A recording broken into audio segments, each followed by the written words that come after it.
Member for Oakville Gordon Head. Thank you, Honourable Speaker. Honourable Speaker, I think it's important that I start off my speech with a little bit of history of where the term red tape actually comes from. It all began, Honourable Speaker, during the reign of King Charles V in 16th and 17th century Spain. Back then, Honourable Speaker, his administration differentiated the most important documents from those that were more mundane by tying them with a red ribbon instead of a rope. And Honourable Speaker, in honour of this tradition, I entered the chamber today with my papers, my important papers on this topic, tied in red tape.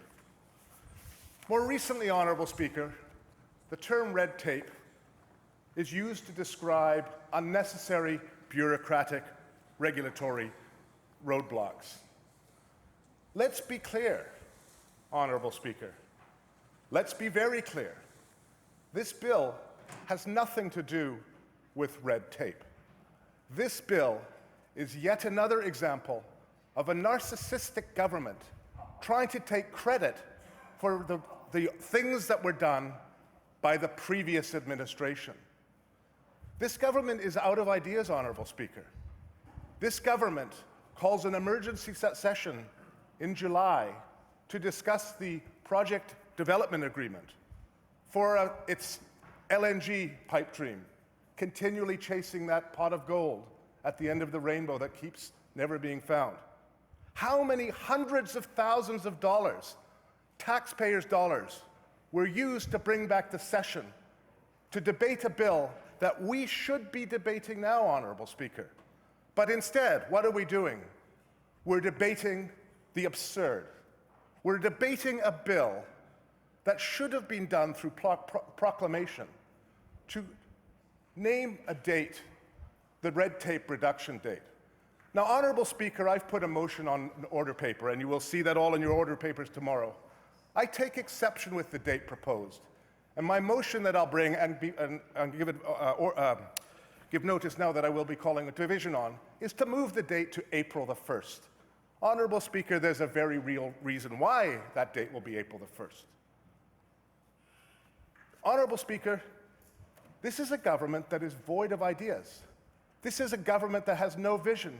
This is a government that recognizes that its small business base is lost. I know that that small business base is lost, Honourable Speaker. I've toured the province. I've spoken to businesses. I know that they look at this government and they see a lack of leadership. They see a lack of leadership because they feel that this government is singularly focused on LNG at all cost, at all expenses. Honourable Speaker, there are small businesses left, right, and centre talking to me about this issue. They wonder where is their government for them? Where is their government actually reducing red tape? Where is their government actually supporting them? Where is their government putting their interests, the interest of British Columbians and small business, first, instead of spending all of its time, all of its legislative agenda in trying to land its pipe dream of an LNG? Now, Honourable Speaker, yesterday evening, I was flabbergasted that we are actually debating this. I mean, this is not even a serious bill. Honourable Speaker, the taxpayer of British Columbia should be astonished that we are wasting their money, their time, to debate this. Astonished that this government is debating a bill like this. Maybe we should on the bridge again and think about it deeply and sincerely as we contemplate more bills like this. Honourable Speaker, when I put this on my Facebook page, I had no idea. I put it out as a joke. It's not a joke, Honourable Speaker. I have some comments that were posted on my Facebook page. In my career here in the Legislature, I have had very few posts that have had such a viral organic reach in such a small amount of time. Let me tell you, the comments are not pleasant. This bill is precisely the reason why voters in British Columbia are turned off by this government, are turned off by politics, are cynical about politicians, cynical about the political goals that they have. The reason why is that this bill has nothing to do about the well-being of British Columbians and everything to do with the narcissistic self-congratulation of a government out of ideas, out of direction, visionless, and losing its base in small business. It's a very sad day for British Columbia. Politics should be serious. We should be discussing serious issues. I welcomed the chance yesterday to discuss the Site C Dam. Too bad it wasn't 7 months ago, but nevertheless, we were able to discuss real issues. Again, should have been done 7 months ago when it would have actually meant something. Let me read some of these comments. My favorite one, I thought, is well, there's a lot of them. Here's one. I can't believe there is such a thing as a minister of red tape reduction. Ludicrous. Sounds like something made up in a children's story. There should be a minister of regulatory affairs, maybe. Who is responsible for ensuring regulatory measures to ensure public safety are equitable, achievable, and enforceable? We can go easy. Another one here. Is there not anything else they could work on, like, oh, I know, child welfare, the homeless, education, etc.? Isn't that by nature an oxymoron? I was looking for the line with the words "The Onion" beside my post. For those who don't know, The Onion, of course, is a comical, satirical magazine in the US. While they're at it, can you ask them to make an official Silly Walks Day? We've already got a Ministry of Red Tape. I've got to read a few more. Here's one. Ha, ha, ha. Let's do yoga on the bridge. I've already used that one. What about Hard Hat Day? Somebody posted. Got to be bright blue. Let's go some more. Well, this one is very dear to my heart. It says in capital letters, we could easily reduce red tape. Capital letters, get rid of the Liberals, Honourable Speaker. Here's one too, another one. Well, that is what the federal Conservatives are touting, 40% less red tape. And Clark is with respect, I'm quoting here, the Premier is here, is a con, it says here. The stupidity of the BC Liberals never fails to surprise me. Another quote. I could go on and go on. Words escape me. Who are these people? It did say 8. This is too absurd for words. Facepalm. No, wait. Is it April the 1st? That comment on my Facebook page, I really like to engage my constituents on Facebook. That comment prompted me to put in this amendment to this bill, this ridiculous bill, to change the date to April the 1st. Why? No direction, no leadership, no brains is another comment. I'm not picking and choosing, I'm just reading the comments. What's next? Anti-provincial holiday day? How much did it produce to then reduce? That's a good one. How much red tape are we introducing to then reduce it? We could keep on going. Did it pass? Somebody asked.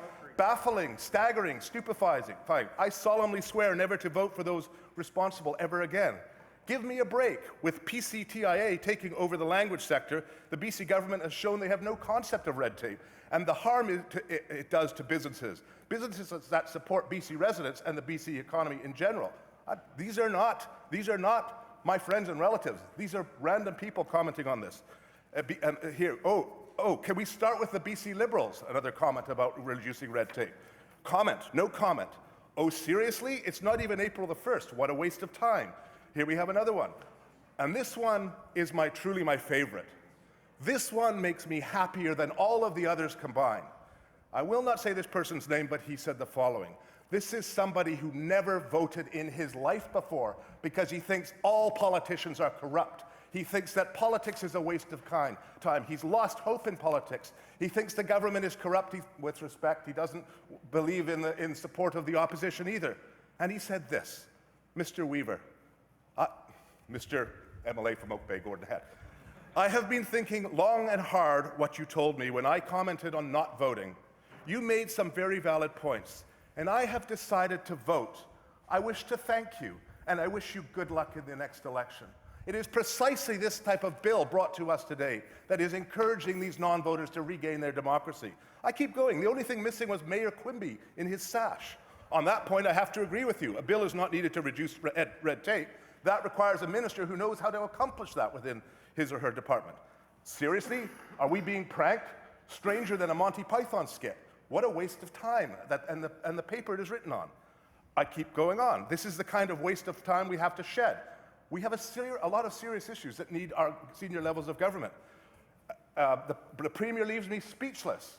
But Andrew, you and others like you give me hope. I mean, I won't bore the House. I've got another 4 pages of them, and not a single one of these comments.